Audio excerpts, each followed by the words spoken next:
Halo semuanya, selamat datang di Ayif Panawardhani Channel. Dan pada hari ini saya akan menjelaskan apa itu perbedaan intrapreneur dan juga entrepreneur. Nah, buat teman-teman yang sudah pernah mendengar istilah ini, tolong dong coba komen di bawah. Dan bagi yang belum pernah mendengar, oke yuk, saya akan jelaskan. Oke, definisi dulu dari intrapreneur dan entrepreneur.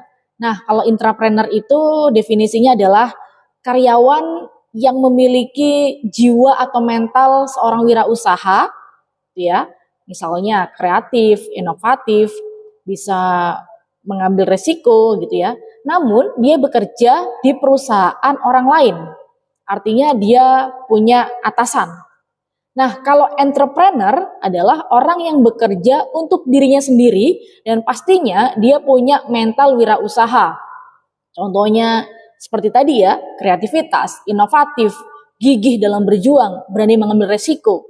Tapi bedanya adalah dia bekerja untuk dirinya sendiri dan itu adalah perusahaan milik dia sendiri.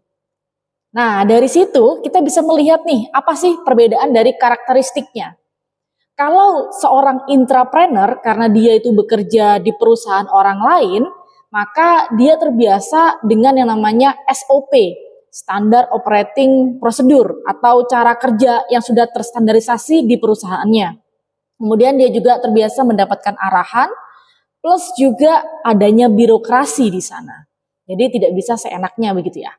Nah, kalau entrepreneur, bedanya adalah dia itu terbiasa gerak cepat, dan juga dia bisa langsung untuk mengeksekusi apa yang telah menjadi keputusannya tanpa ada birokrasi, tanpa ada harus menunggu instruksi dari orang lain. Nah, dari situ kita bisa lihat nih apa kelebihan dan kelemahan dari masing-masing dua istilah tersebut.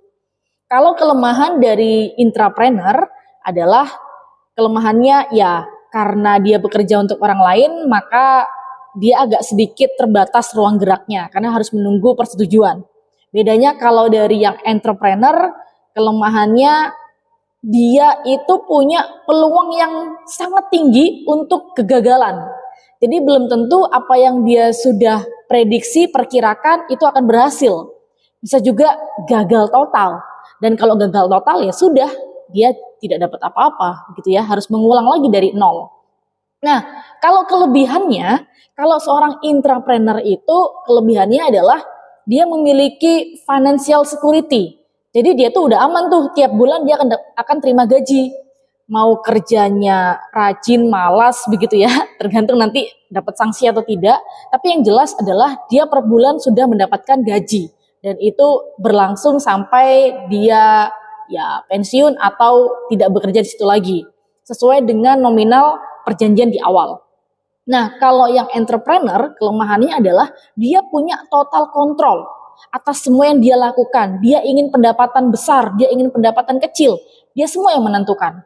Dia ingin hari ini pendapatannya berapa ratus ribu atau berapa juta, dia juga sendiri yang menentukan. Jadi, dia tidak punya financial security, tapi ketika dia berhasil, maka nominal yang dia dapatkan jauh lebih besar daripada seorang intrapreneur. Tapi ketika dia gagal, maka dia juga benar-benar bisa sangat-sangat tidak punya apa-apa, tidak seperti seorang intrapreneur yang sudah aman, gitu ya. Nah, oke. Dari situ apa sih key success indikatornya? Kalau dari intrapreneur, key successnya adalah delivery result quick.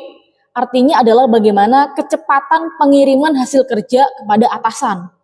Semakin senang ya atasan kalau dia perintah ngerjain tugas hari ini, besok bawahannya sudah selesai. Nah, dia akan merasa bahwa wah, bawahanku ini berarti sangat pintar sekali, sangat rajin sekali, dia bisa diandalkan dan pokoknya performanya bagus begitu ya.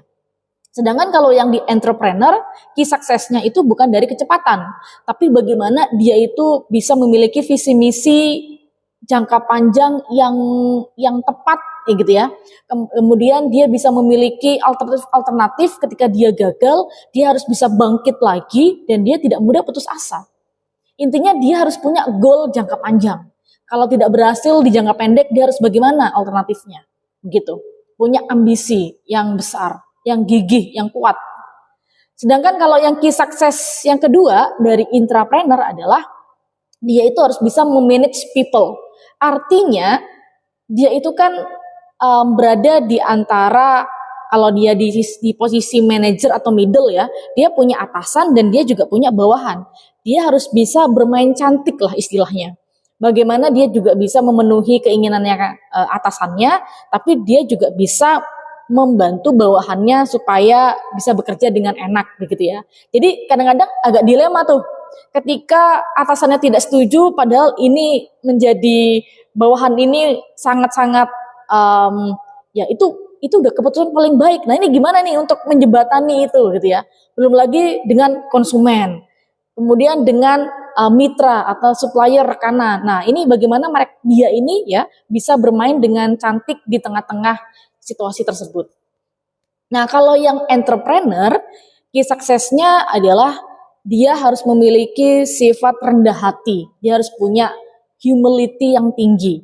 Artinya adalah dia tetap terus seperti merasa bodoh sehingga dia mau untuk belajar terus. Tidak cepat mudah puas dengan apa yang dia dapatkan sekarang ini. Begitu. Karena kuncinya adalah semakin dia bisa mengembangkan bisnisnya semakin bagus, maka dia juga bisa menggaji karyawannya dengan lebih baik begitu ya. Kemudian dia juga bisa merekrut orang-orang lebih banyak sehingga bisa membuka peluang pekerjaan yang besar buat orang-orang. Jadi dia harus tetap terus belajar dan berusaha supaya perusahaannya menjadi lebih berkembang lagi dan tidak tergilas oleh persaingan-persaingan yang terus bermunculan. Nah, itu dia perbedaan antara intra dan entrepreneur gitu ya. Nah, buat kalian teman-teman, apakah kalian sudah memutuskan kalian mau masuk yang mana? Ingin menjadi seorang intrapreneur, kerja di perusahaan, atau ingin menjadi seorang entrepreneur yang kerja untuk dirinya sendiri? Oke, selamat memutuskan. Bye.